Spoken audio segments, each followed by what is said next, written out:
22টি সোনার গম্বুজ, 257টি বাথরুম, 5টি সুইমিং পুল, 1788টি রুম বিশিষ্ট ব্রুনাই সুলতানের প্রাসাদ। তার গ্যারেজে আছে 7000 গাড়ির কালেকশন, সাথে আছে সোনায় মোড়ানো প্রাইভেট জেট। তিনি নিজের জন্মদিনেই খরচ করেন 200 কোটি টাকা। তার ঘোরার জন্য আছে এয়ার কন্ডিশনার রুম, এমনকি বিলাসিতার জন্য তার কাছে আছে হেরেম। রাজ্যের সকল ভুলের ঊর্ধ্বে তিনি। বলছি ব্রুনাইয়ের বর্তমান সুলতান তৃতীয় হাসান আল বলকিয়া ইবনে ওমর আলী সাইফুদ্দিন। তবে গোটা বিশ্ব তাকে হাসান আল বলকিয়া নামেই চেনে। মালয়েশিয়া ও দক্ষিণ চীন সাগরে ঘেরা বর্নিও দ্বীপের ছোট্ট দেশ ব্রুনাইয়ের সুলতান তিনি। তবে সবকিছু ছাপিয়ে তার ধন সম্পদ ও ব্যতিক্রমী জীবনযাপনের কথা শুনলেই আপনার চোখ কপালে উঠে যাবে। শুধু তাই নয়, ব্রুনাই সুলতান তো শুধুমাত্র নিজের চুল কাটতে প্রতি মাসে খরচ করেন 22 কোটি টাকা। গ্যারেজে 7000 গাড়ির কালেকশন। জেনে অবাক হবেন, এই সুলতানের গ্যারেজে রয়েছে 7000 গাড়ি। গ্যারেজে থাকা গাড়িগুলোর মধ্যে 365টি ফেরারি, 275টি ল্যাম্বরগিনি, 258টি অ্যাস্টন মার্টিন, 172টি বুগাটি, 230টি পোর্শা, 350টি বেন্টলি, 600টি রোলস রয়েস, 440টি মার্সিডিজ বেঞ্জ, 265টি অডি, 237টি বিএমডব্লিউ, 225টি জ্যাগুয়ার এবং 183টি ল্যান্ড রোভার। আর এই হাজার হাজার গাড়ি রাখার জন্য তৈরি করেছেন তিনি 110টি গ্যারেজ। বলা হয় 1900 থেকে 2000 সালে বিশ্বযুদ্ধে বিক্রি হওয়া ফেরারির মোট গাড়ির অর্ধেকেরও বেশি কিনে নিয়েছিলেন সুলতান। এসব গাড়ির কালেকশনের মধ্যে সবচেয়ে আকর্ষণীয় গাড়ি হলো সুলতানের গোল্ড প্লেটেড লিমো, যার দাম প্রায় 103 কোটি টাকা। আর এই গাড়ি শুধুমাত্র স্পেশাল অকেশনেই বের করা হয়। সুলতানের গাড়ির কালেকশনে এমনও কিছু গাড়ি রয়েছে যেগুলো এখনকার সময় খুবই দুর্লভ, কিংবা সেই মডেলের গাড়ি একটাই তৈরি করা হয়েছে শুধুমাত্র তার জন্য। তার মধ্যে একটি হচ্ছে right handed Mercedes CLK GTR, যার দাম 20 কোটি টাকারও বেশি। এতগুলো গাড়িতে কি তিনি আদৌ উঠেছেন? আমার তো মনে হয় না। সুলতানের নারী বিলাসিতা। একসময় পশ্চিমা রাজনীতি মেনে চলতেন তিনি। তরুণ বয়সে তাকে প্লেবয় ডাকতেন অনেকেই। আবার তার বিশাল প্রাসাদে আছে হেরেমও। 27 বিলিয়ন ডলারেরও বেশি সম্পদের মালিক এই সুলতানের রাজপ্রাসাদেই রয়েছে একাধিক হেরেম, যেগুলোতে রয়েছে বিশ্বের নানা দেশ থেকে আনা সুন্দরী ও আবেদনময়ী দাসীরা। সুলতানের বিলাসিতা ও হেরেমের খবর প্রথম প্রকাশ্যে আসে 1997 সালে। সে বছর মিস ইউএসএ নির্বাচিত হওয়া শ্যাশন মার্কিন আদালতে অভিযোগ দায়ের করেছিলেন সুলতানের বিরুদ্ধে। তিনি জানান, মিলনের জন্য প্রতিদিন $3000 বিনিময়ে ব্রুনাইয়ে নেওয়া হলেও দাসীর মতো করে তাকে ব্যবহার করেছেন সুলতান। 2010 সালে ব্রুনাই রাজপ্রাসাদের হেরেমে অর্থাৎ রাজকীয় পতিতালয়ে থাকার অভিজ্ঞতা নিয়ে বই লেখেন মার্কিন লেখিকা জুলিয়ান লরেন। বইটির নাম My Life in Harem. Shannon Marketic অভিযোগ করেন তাকে সুলতানের ভাই জাফরি বলখিয়ার জন্য হেরেমে নেওয়া হয়েছিল। তবে একদিন হঠাৎ করেই তাকে বিমানে করে নিয়ে যাওয়া হয় মালয়েশিয়া। আপনি কি জানেন শীতকালে কি ব্যবহার করলে চেহারা অনেক সুন্দর হয়ে যায়?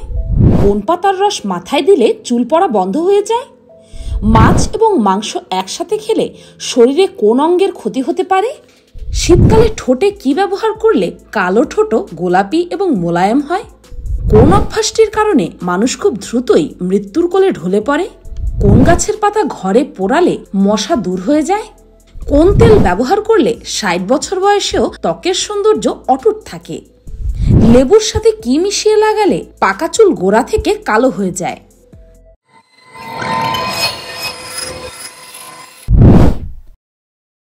তবে একদিন হঠাৎ করেই তাকে বিমানে করে নিয়ে যাওয়া হয় মালয়েশিয়ায়। সেখানে সুলতান হাসান আল বলখিয়াও তার সঙ্গে মিলন করেন। এছাড়াও গুঞ্জন আছে ব্রুনাই সুলতান গোপনে নারীদের নিয়ে দেশ বিদেশেও ঘুরে বেড়ান।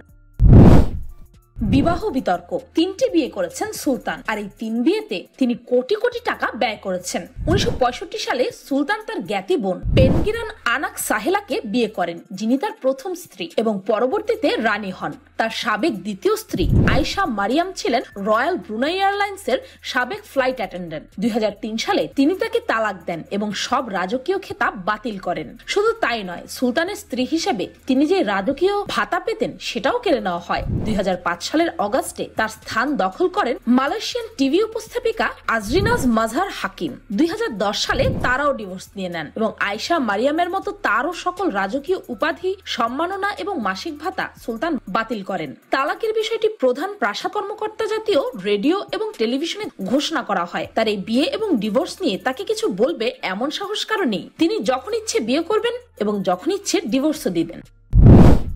বিলাসবহুল প্রাসাদ। রাজধানীতে সুলতান যে প্রাসাদে থাকেন সেটার নাম ইস্তানা নুরুল ইমাম প্যালেস।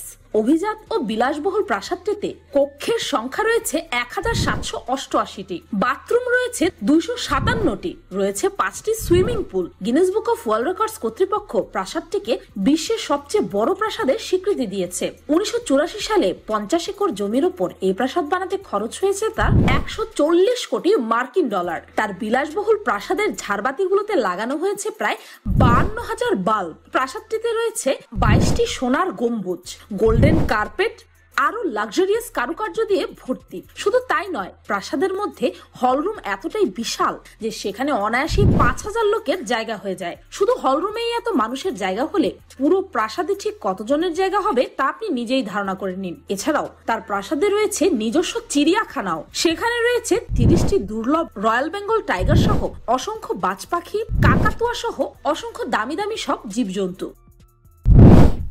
সোনায় মোড়ানো প্রাইভেট জেট। গাড়ির পাশাপাশি বিমানেরও শখ রয়েছে তার। ব্রুনাই সুলতানের নিজস্ব জেট ও বোয়িং বিমান রয়েছে। কোনো দেশ সফরে গেলে তিনি নিজস্ব বিমান ব্যবহার করেন। তার সংগ্রহে রয়েছে 3,500 কোটি টাকার বোয়িং 747 বিমান। আর এই প্লেন এতটাই আলিশান যে তার ভেতরে কোনো কারুকার্য সাধারণ না। এই প্লেনের বেসিন থেকে শুরু করে কমোড পর্যন্ত 24 ক্যারেট স্বর্ণ এবং ক্রিস্টাল দিয়ে বানানো। এছাড়া বিমানটির আসনগুলোতেও ব্যবহার করা হয়েছে পৃথিবীর সব থেকে দামি চামড়া। শুধু কি তাই, নিজের প্রাইভেট জেট বিমানটিকেও মুড়িয়েছেন খাঁটি সোনা দিয়ে। এটি কিনতে সুলতান হাসান আল বলকিয়াকে 40 কোটি মার্কিন ডলার গুনতে হয়েছে। এমনকি নিজের মেয়ের জন্মদিনে তিনি একটি বিলাসবহুল ব্যক্তিগত উড়োজাহাজ উপহার দিয়েছেন তাকে। বিমানকে কে স্বর্ণ দিয়ে মোড়ায় ভাই? কত বেশি টাকা হলে একজন মানুষ তার প্রাইভেট জেটকে স্বর্ণ দিয়ে মুড়িয়ে ফেলতে পারে, নিজেই ভাবুন একবার। চুল কাটতে খরচ করেন 22 লাখ টাকা। অভিজাত ও বিলাসবহুল জীবনের অধিকারী সুলতান হাসান আল বলকিয়া ব্রুনাইয়ের মহারাজা 22 লাখ টাকা প্রতি মাসে তার চুল কাটার পেছনে খরচ করেন। না, আপনাদের কান ঠিকই আছে, আপনি ঠিকই শুনেছেন, এখনো আরো কিছু বাকি রয়েছে। এটা তো তার হাত খরচের একটা ছোট্ট উদাহরণ মাত্র। তিনি প্রতি মাসে হেয়ার কাটের জন্য লন্ডন থেকে বিখ্যাত বারবার হেইন মডেলকে ভাড়া করে আনেন। আর উনি যেহেতু সুলতানের পার্সোনাল বারবার, তাই তার জন্য সবসময় ফার্স্ট ক্লাস টিকিটই বুক করা হয়। শুধু তাই নয়, তার 2 দিন বিলাসবহুল হোটেলে থাকার খরচ সুলতানের সিন্দুক থেকে যায়। আবার চুল কাটা শেষে আবারও সেই ফার্স্ট ক্লাস টিকিটেই বাড়ি ফিরে যেতে হয় নাপিতকে। শুধুমাত্র সুলতানের চুল কাটার জন্যই তিনি নিয়ে নেন 20,000 মার্কিন ডলার, যা বাংলাদেশি টাকায় প্রায় 22 লক্ষ টাকা। জন্মদিনে 200 কোটি টাকা খরচ। বড় লোকদের বড় বড় শখ। সুলতানের পপ মিউজিকের প্রতিও বেশ আগ্রহ রয়েছে, আর এটা আরো ভালোভাবে বোঝা গিয়েছিল তার 50তম জন্মদিনের পার্টিতে, যেখানে মাইকেল জ্যাকসন নিজে এসে তার বার্থডেতে 3টা পারফরমেন্স করেছিলেন। আর এর জন্য তাকে 126 কোটি টাকা পেমেন্ট করা হয়েছিল। আর এই বার্থডে পার্টিতে 200 কোটি খরচ করেছিলেন, যেখানে প্রায় 3000 মানুষের আয়োজন করা হয়েছিল। তবে এই 200 কোটির মধ্যে মাইকেল জ্যাকসনের পেমেন্ট যুক্ত আছে কিনা সেটা আমার জানা নেই, বরং সেটা সুলতানই ভালো বলতে পারবেন। তার শখের লিস্ট এখানেই শেষ নয়। তার বড় মেয়ের বিয়েতে জনপ্রিয় গায়িকা হোয়াইটনি হাস্টনকেও নিয়ে এসেছিলেন 51 কোটি টাকা সম্মানী দিয়ে। ভুলের ঊর্ধ্বে তিনি। 2006 সালের মার্চে সুলতান হাসান আল বলকিয়া ব্রুনাইয়ের আইনে নিজেকে ভুলের ঊর্ধ্বে রেখে সংবিধান সংশোধন করেছেন। সংবিধানের ধারা অনুযায়ী তিনি কখনোই ভুল করতে পারেন না। তিনি যেটাই সিদ্ধান্ত নেবেন সেটাই চিরন্তন সঠিক, এবং রাষ্ট্রের জনগণকে সেটা অবশ্যই মাথা নত করে মেনে নিতে হবে। রাষ্ট্র পরিচালনায় তার কোনো ভুল নেই, এবং এর জন্য তিনি কখনো কোনো সাফাই দেবেন না। ভুল স্বীকারের তো প্রশ্ন আসেই না। তিনি যে সিদ্ধান্ত নেবে সেটা জনগণ এবং দেশের জন্য কল্যাণকর হিসেবে বিবেচিত হবে, যদিও সেটা ক্ষতিকর হয়ে থাকে কখনো কখনো। শখের যেন কমতি নেই। সুলতানের শখের কোনো কমতি নেই। সুলতান হাসান আল বলকিয়ার রয়েছে বহুমূল্যের চিত্রকর্মের বিশাল সংগ্রহ। এর মধ্যে পাবলো পিকাসো এবং পিয়ের অগস্তো রেনোয়ার একাধিক আসল চিত্রকর্মের মালিক তিনি। শুধু তাই নয়, ম্যাচিং করে জুতা পরে হেলিকপ্টারে চড়ে তিনি কেনাকাটায় বেরিয়ে পড়েন। ঘোড়া বেশ পছন্দ করেন তিনি। ঘোড়ার পরিচর্যা আর ভালো দেখভালের জন্য রয়েছে বিশাল এক কর্মী বাহিনী। ঘোড়ার জন্য বানানো হয়েছে এয়ার কন্ডিশন ঘর, যেখানে মানুষ নিজের রুমে এসি লাগাতে পারে না। আর এদিকে ব্রুনাই সুলতানের ঘোড়ারাও থাকে এসির নিচে। দীর্ঘ রাজত্ব। ব্রুনাইয়ের সুলতান তৃতীয় ওমর আলী সাইফুদ্দিনের ছেলে বলকিয়ার জন্ম 1946 সালের 15 জুলাই। সুলতান ওমর আলী সাইফুদ্দিনের একাধিক স্ত্রী ছিলেন। তাদের ঘরে মোট 10টি সন্তান জন্ম নেয়। এর মধ্যে 6 জন মেয়ে এবং 4 জন ছেলে। সন্তান 10 জন হলেও বলকিয়াকে উত্তরসূরি হিসেবে অল্প বয়সেই বেছে নেন তার বাবা।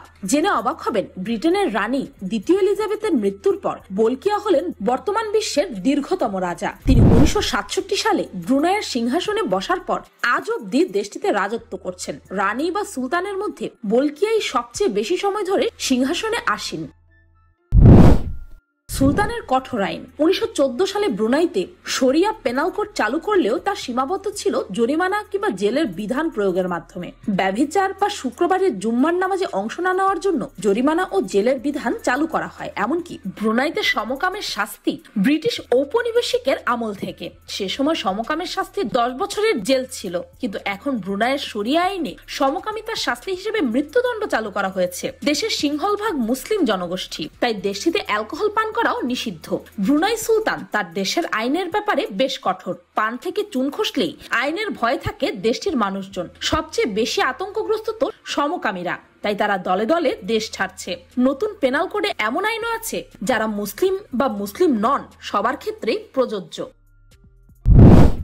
পোলো খেলতে খরচ করেন কোটি কোটি টাকা। এতক্ষণে হয়তো আপনি বুঝে গেছেন যে সুলতান কতটা শৌখিন মানুষ, কিন্তু আপনারা কি এটা ভাবতে পারবেন যে ব্রুনাই সুলতান শুধুমাত্র একটি পোলো গেম খেলার জন্য সুদূর আর্জেন্টিনা থেকে প্লেয়ারদের পুরো টিম ভাড়া করে নিয়ে আসেন, তাও আবার কোটি কোটি টাকা খরচ করে। আমাদের কাছে এটা অবিশ্বাস্য মনে হলো, ব্রুনাইয়ের রাজার কাছে এটা তেমন কিছুই না। যখনই তার পোলো খেলতে ইচ্ছে হয় তখন তিনি বিশ্বের বেস্ট পোলো প্লেইং 10 জন আর্জেন্টাইন খেলোয়াড়দেরকে এভাবেই ডেকে নিয়ে আসেন। শুধু তাই নয়, এই খেলা নিয়ে তিনি এতটাই সিরিয়াস যে তার কাছে প্রায় 200-রও বেশি পরকনি রয়েছে, যাদের থাকার জন্য আলাদা করে লাক্সারিয়াস এয়ার কন্ডিশনিং জায়গাও বানানো হয়েছে। শুধু এইটুকুই নয়, সুলতান গলফ খেলতেও বেশ পছন্দ করেন। এজন্য পৃথিবীর সবচেয়ে খ্যাতিমান গলফার জ্যাক নিকোলাসকে দিয়ে তার একটা হোটেলে গলফ খেলার মাঠের ডিজাইনও করিয়েছেন তিনি। এছাড়াও সুলতানের ব্যাডমিন্টন কোচের বেতনই 2 মিলিয়ন, অর্থাৎ $20 লক্ষ। সবচেয়ে ধনী ব্যক্তি ছিলেন। 80-র দশকের মধ্যভাগ ও 90-এর দশকের শুরুর দিকে বিশ্বের সবচেয়ে ধনী ব্যক্তি ছিলেন তিনি। যদিও পরে মাইক্রোসফটের প্রতিষ্ঠাতা বিল গেটসের কাছে তিনি সেই খেতাব হারান।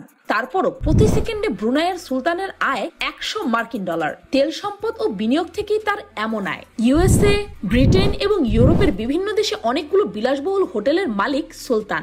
এত কিছু জেনে নিশ্চয়ই আপনার ইচ্ছে করছে তার প্রাসাদটি একটু ঘুরে দেখার, কিন্তু সাধারণ মানুষের তার প্রাসাদ ঘুরে দেখার কোনো অনুমতি নেই। তবে একমাত্র রমজান মাসের শেষে এক উৎসব উপলক্ষে সাধারণ মানুষ প্রাসাদে ঢুকতে পারেন, এবং রমজান মাসে প্রাসাদ মুসলিমদের জন্য খুলে দেওয়া হয়। 3 দিন ধরে উৎসব চলে। সে সময় প্রতি বছর 1 লাখেরও বেশি দর্শক জমা হয়। নানা রকম সুস্বাদু পদের খাবারের পাশাপাশি সবুজ কাগজে মোড়া উপহারও দেওয়া হয় দর্শকদের। মূলত পরিবারের ছোটদের জন্য টাকা দেওয়া হয় উপহার হিসেবে।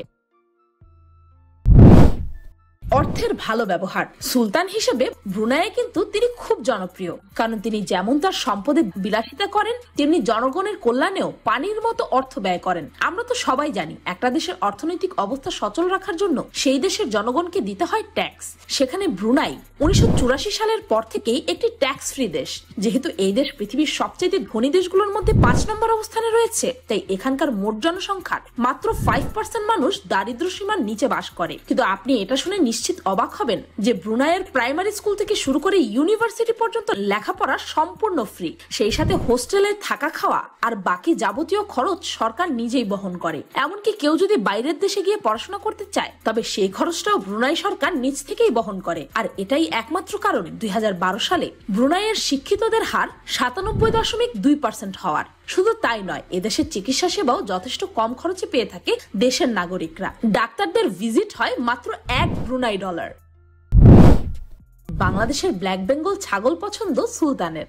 ব্রুনাইয়ের সুলতান ছাগলের মাংস বেশ পছন্দ করেন। তিনি কাচ্চি খেতে দারুণ ভালোবাসেন, কিন্তু দেশটিতে গরু ছাগলের উৎপাদন নেই। দেশটির খাদ্যের 60% আমদানির উপর নির্ভরশীল। বাংলাদেশ সফরে এসেছিলেন ব্রুনাই সুলতান হাজি হাসান আল বলকিয়া মুইজউদ্দিন ওয়াদাউল্লাহ। জেনে অবাক হবেন, বাংলাদেশের ব্ল্যাক বেঙ্গল ছাগল ব্রুনাইয়ের সুলতানের খুব পছন্দ। বাংলাদেশে আসার পর সুলতানকে খাওয়ানো হয়েছিল দেশের ছাগলের কাচ্চি বিরিয়ানি, যা তিনি বেশ পছন্দও করেছিলেন। করেছিলেন। সুলতানকে বাংলাদেশের পক্ষ থেকে ছাগল উপহারও দেওয়া হয়েছিল। বাংলাদেশ সফর শেষে ব্রুনাই যাওয়ার সময় তার রাজকীয় বিমানে করে নিয়ে গেছেন বাংলাদেশের উন্নত জাতের সেই 5টি ছাগল। যদিও এই ছাগলগুলো তাকে খাওয়ার জন্য দেওয়া হয়নি, দেওয়া হয়েছে ব্রিডিং এর জন্য, কারণ আমাদের দেশের ব্ল্যাক বেঙ্গল বা উন্নত জাতের ছাগলগুলো ব্রুনাইয়ের জন্য উপযোগী। দ্বিতীয় বিশ্বযুদ্ধের সময় জাপানিদের দখলে থাকা ব্রুনাই 1984 সালে স্বাধীনতা অর্জন করে। বিশ্বের সর্বকনিষ্ঠ 5765 বর্গ কিলোমিটারের দেশটির রপ্তানি আয়ের 95%-এরও বেশি অংশ আসে জ্বালানি, প্রাকৃতিক গ্যাস ও অপরিশোধিত তেল রপ্তানির মাধ্যমে। মাথাপিছু আয়ের দিক থেকে এশিয়ার দেশগুলোর মধ্যে ব্রুনাই ষষ্ঠ এবং বিশ্বের 30তম। বহু দশক ধরে ধনী দেশগুলোর মধ্যে ব্রুনাই অন্যতম। আমাদের কাছে সুলতানের এই বিলাসবহুল জীবন অদ্ভুত লাগলেও এমন ধনী দেশের সুলতানের এমন বিলাসবহুল জীবন হওয়াটাই স্বাভাবিক। আপনার কি মনে হয় কমেন্ট করে জানাবেন কিন্তু। আর ভিডিওটি ভালো লাগলে একটু লাইক করে যাবেন, আর পিনিক পাই চ্যানেলটিকে সাবস্ক্রাইব করে বেল আইকনে অল নোটিফিকেশনস অন করতে ভুলবেন না যেন। আমি ফাল্গুনী, আজকের মতো এ পর্যন্তই। দেখা হচ্ছে পরের ভিডিওতে।